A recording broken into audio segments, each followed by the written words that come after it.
for allowing me to speak on India's strong, successful and decisive Operation Sindoor.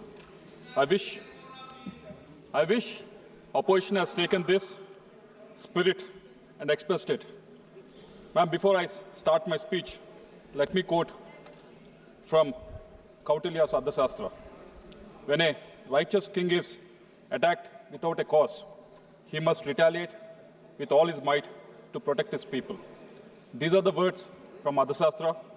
These are not just ancient wisdom. They are our responsibility today, responsibility to act, to lead, responsibility to defend. 22nd April 2025, in Pahalgam, Kashmir has seen what has happened, India has seen what has happened, world has seen what has happened. 26 civilians were killed, 20 others were injured. It was more than a violence. It was an assault on the soul of India. Tourists were held at gunpoint, asked about their religion. Based on that, they were shot dead. They were shot dead in front of their children. They were shot dead in front of their wives. This is not war, it was slaughter. Just 10 days before this has happened, I was there in Kashmir. Kashmir was thriving. Tourists were everywhere. For me to travel 30 kilometers, it took almost 1.5 hours. When I asked the driver, taxi driver, he was telling me, the last 4 years or so, the tourists were flocking into Kashmir and the economy was thriving. But this Pahalgam attack has changed everything overnight. And India, as Kautilya said, has responded. On May 7th, Operation Sindoor was not just a retaliation, it was a statement of restraint, a statement of precision, a statement of resolve. We did not act in anger, we acted in accuracy. We did not just act with emotion, but we acted with ethics. Our actions were grounded in Article 51 of the UN Charter, which guarantees the inherent right of self-defense when a nation is attacked. When the terror crosses borders, self-defense is not just a right, it becomes a duty. With Operation Sindoor, India has sent a very strong message. The message was very clear. India will wait, but India will never forget. This is not aggression, this is assertive deterrence. And behind it stood our armed forces, men and women of unmatched courage. They fought with discipline, precision, and honor. On behalf of a grateful nation, I salute our Army, Navy, Air Force, and Special Forces.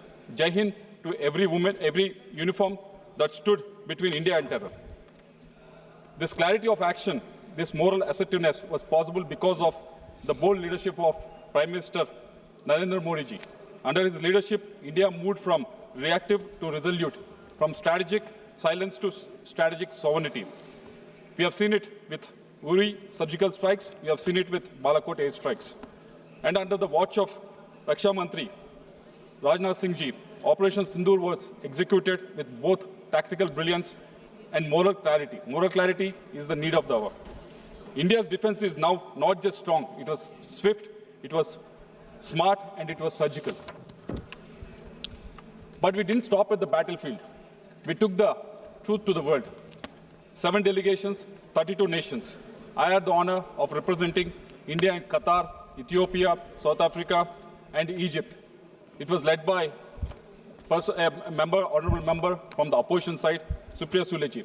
The members in this delegation came from all political parties, but when we were overseas in this delegation, we were all talking in one voice. And what we witnessed there, when we went there, was not just diplomacy. We saw solidarity. The world stood with India, not in sympathy, but in shared conviction. They saw what we stand for and what Pakistan stands for. India has a thriving democracy, whereas on the other side, Pakistan is literally an army-owned state. It has not had a prime minister who has completed 5 years of term after their independence.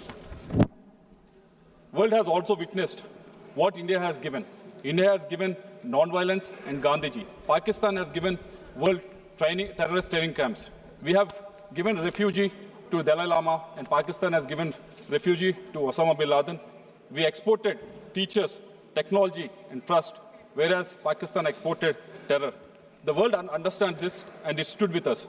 That solidarity was not accidental. It was earned by our External Affairs Minister, Jaishankarji, and our diplomats who worked tirelessly across the continents. Our diplomats have positioned India as a voice of clarity, of responsibility, and of resolve in the divided world. But when we reflect on Pahalgam, on Operation Sindoor, and diplomacy that followed, three urgent truths emerge. The first action point, it is time the United Nations defined terrorism. For over 30 years, India's proposed comprehensive convention on international terrorism has been ignored. It has taken so many lives. Let's not just debate about terror, let's start about defeating it. And a terrorist is not a freedom fighter, he has no religion, he has no political ideology. A terrorist is a terrorist. We call upon the government to lead a global campaign for this long overdue definition to give the world moral clarity and legal tools to act, because I believe only India can lead this campaign. Second action point,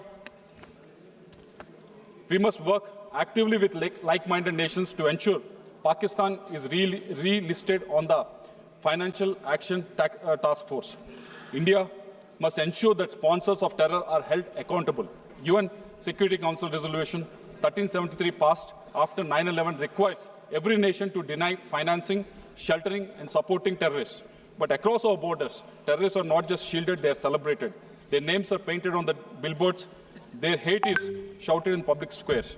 Pakistan impunity has cost lives, Indian lives, global lives. We have gone across every country which has faced terror. Definitely in the terrorist activity, Pakistani fingerprint is very much visible. And the world can no longer look away. We call upon the government to use India's growing global influence to build a coalition for counter-terror finance and to ensure Pakistan duplicity is exposed and punished. And third action point, sovereignty is no longer just about land. It's not just about geography. It doesn't stop at the border. It flows through every policy, every innovation, every bite. It's about future readiness, digital, economic, energy-based, and more so importantly, defense. We have seen the example with regards to what's happening in Russia and Ukraine war. Both the countries are waging a war for a very long time, but now none of them are able to move an inch forward because technology is advancing so fast so that both the countries can really catch up. Yes, India has been the largest importer of defense in the world in 2014, but that has changed in the last 10 years. Now 60% of weapons and equipment are Indianized and domestically manufactured. But it's high time. It's high time India creates a DARPA-style innovation agency, agile, autonomous, and outcome-driven, to lead breakthroughs in defense tech mainly. Because in this era, technology is the new territory. If we don't climb it, someone else will. A sovereignty must be designed, coded, and manufactured in India. Example I want to give you is Marut. It was designed by HAL, first fighter jet designed and built in Asia outside the Soviet bloc in 1960s. It was there in India, a jet fighter which was designed and manufactured and delivered in India. It was in action. It has seen the action in 1971 Indo-Pak War also. But when it was there in 1960s, it should have actually gone in the right direction, wherein we should have had much better jet fighters. But somehow it has digressed and we are not able to deliver that. It's because unless we have a great vision, unless we have a strong leadership, it would not happen. So I request government to actually look at in a direction in such a way that this defense technology gets enough funding so that Indian manufacturing, Indian defense tech can be on par, because going forward, our sovereignty depends on how much and how well we can innovate, how much and how fast we can innovate in this country. Operation Sindoor showed what India can do in critical hours. Now let's show what we can do in transformational decades. Sovereignty is not just about the LOC, it's about labs, our code, our skies and our chips. Let's not just defend India, let us define the future, not just power of strength, but a force of foresight. This is India's movement. I believe that rooted in our constitution, aligned with the international laws, protected by our armed forces, led by our bold leadership in the form of our Prime Minister Narendra Modi ji, and driven by the will of 1.4 billion Indians. Thank you. Jai Hind.